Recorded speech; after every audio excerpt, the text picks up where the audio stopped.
bossing, welcome back sa my channel. Kayo po ba mga bossing ko ay isa sa mga nagnanais na mas lumevel up ang inyo pong swerte ngayon darating nga po mga bossing ko ng buwan ng Oktobre.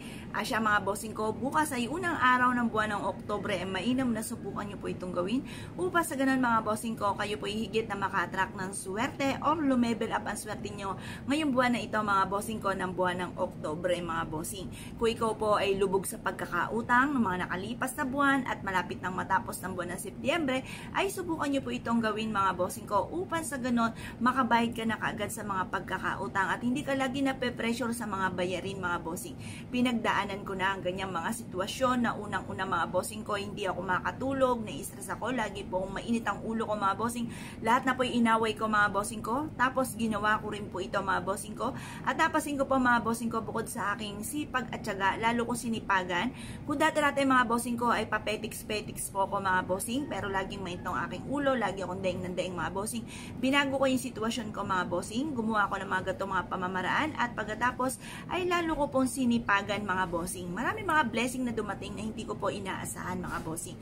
Higit-higit mga bossing ko sa aking mga wishes mga bossing ko ang dumating sa amin mga bossing.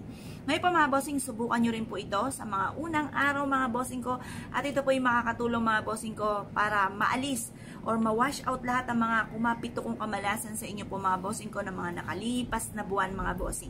Ano po ba ito mga bossing? Unang-una mga bossing ko, kailangan kunin nyo yung timbang tubig na pampaligo ninyo ngayong araw na ito mga bossing. At pagkatapos, lagyan ito ng konting asin.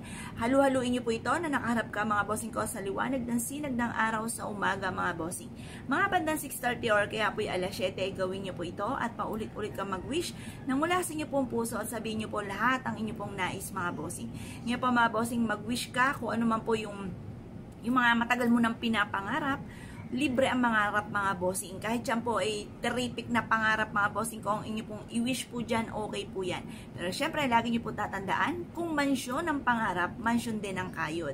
Hindi po yung tipong mansyon ang pangarap, pagkatapos daing ng daing, tapos munting kembot lamang ay pagod na mga bossing. Dyan nakakarinde talaga ang ibang tao mga bossing kapag gaganyan. Yun nga po yung lagi ko sinishare na talagang siya yung pinaka numero 1 circle sa akin na pula mga bossing ko. Dahil sabi ko nga po sa kanya, ikaw ay ang daming anak mga bossing. Ang anak po niya ay 7 mga bossing. 7 yung anak. At pagkatapos kapag nagkaroon ng menstruation yung mga dalaw tuwing buwan, siya po mga bossing ko yung hindi na pumapasok dahil kawikaan po niya mga bossing ko ay masakit daw ang puson po niya. Nako mga bossing, ako ay 2 anak ko mga bossing ko, iniinom ko lang ng Biogesic tapos kayod lamang. Konting-konting pahinga lamang, relax-relax ng konti, tapos mamaya parang maaalipungatan ako, takbo ka agad ako mga bossing. Teka muna, tigagawin pa pala ako yung mga ganun mga bossing. Kaya kailangan kung mansyon ang pangarap, mansyon din ang pagkayod mga bossing. Huwag kakalimutan kasi ang nakakaawa, anak mga bossing. Hindi ka naman kumbaga ikaw anak ka lang ng anak, tapos pagdating sa mga anak, kawawa naman mga bossing. Kaya minsan naaawa ako sa mga, yun nga po mga bossing, yung mga irresponsable na magulang pero anak ng anak mga bossing. Yan. Ngayon pa mga bossing, pero hindi naman lahat mga bossing. May mga tao talaga rin napakasipag. Meron din akong kakilala, yun nga po, sobrang kasipagan naman, sumobra-sobra. Kaya kailangan laging balance lang tayo mga bossing ko Yun naman, labis-labis siya, lahat na nirakit, hindi na natutulog mga bossing. Yun, kumbaga kinauna mga bossing ko ng may kapal. Yan, kaya wag laging labis naman. Kaya wag lang lalabis at wag din kukulang. Tapos gumawa kayo ng ganito. Ipampaligo nyo po yan mga bossing, ibilad nyo muna sa sinag ng araw para mas lumevel up ang swerte natin ngayong darating na Oktobre or sa unang araw mga bossing. Kahit anong buwan po yan unang araw mga bossing. Kahit Monday nga po para buong isang linggo po kayo na maswerte mga bossing. Ngayon po mga bossing, kung isa ka sa mga mahilig sa mga pampaswerte, wag nyo po yung kakalimutan. Meron din ako napayuhan na ganyan, hindi siya naniniwala. Totoo naman po ang kasabihan na wala sa swerte, nasa sipag. Totoo po yun. Pero may mga pagkakataon, sige nga, masipag ka naman. Pero nadadali pa rin ang kamalasan. Kasi ganoon na nangyari sa akin mga bossing. Lahat na po nirakit ko mga bossing. Ayan. Ako'y gagawa nga ng isang video na nandun na yung buong istorya ng buhay ko mga bossing. Ngayon pa mga bossing yun, masipag naman po ako. Kaya kinu-question ko ang itaas dati. Bakit ganoon ang problema sa akin na sipag-sipag ko naman? Lahat na nirakit ko mga bossing. Ako hindi rin nakakalimot magdasal pero nadali pa rin ang kamalasan. Ang dinagdag ko lang sa buhay po namin ay pampaswerte at hindi rin ako makapaniwala sa mga blessing na dumating mga bossing. Ngayon pa mga bossing, dahil sa pagbablog, baka sabihin may nakapagsabi sa akin kasi nagbablog ka. Nagblog rin po ako dati. Ang dami ng account kong nagawa mga bossing. pero hindi ako sinuwerte po doon mga bossing. Nakalimutan ko pa ang password ko at wala ring iba nag-subscribe sa akin. Dead ma ako, walang pumapasin sa akin mga bossing ko. Yun nga po mga bossing, wala pa ring swerte. Kaya ginawa ko po mga bossing ko ay ito pong bahay namin mga bossing ko halos itaob ko na mga bossing dahil nga po sa ang dami mga kamalasan, nagpausok din ako mga bossing at ang dami ko mga ritual na ginawa at syempre numero 1 tuwing umaga panalangin ng taimtim at yun nga po yung nagsunod-sunod ang blessing. Tapos naligo rin ako ng asin sa timbang tubig, nilalagyan ko po yan ng asin tapos ulit-ulit ako nagwi-wish na magiging matagumpay ako sa buhay. Yun nga po mga bossing, bukod sa inyo pong sipag at syaga, subukan nyo rin po yan dahil isa po yan sa masasabi ko na the best mga bossing ko, yung mga blessing na dumating. Bagamat may mga pagsubok pa rin kasi wala naman tao na talagang totally hindi ka magkakaroon ng problema. Kahit gumawa ka ng mga pampaswerte, kahit anong gawin nyo, masipag po kayo, madiskarte, nagkakaroon pa rin ng problema mga bossing.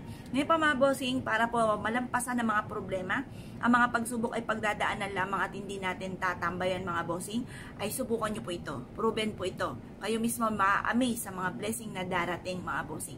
Kaya kung kayo pininiwala at nais nyo po itong gawin, asya mga bossing, good luck po sa po lahat. Ngayon pa mga bossing, teka muna bago tayo magtapos.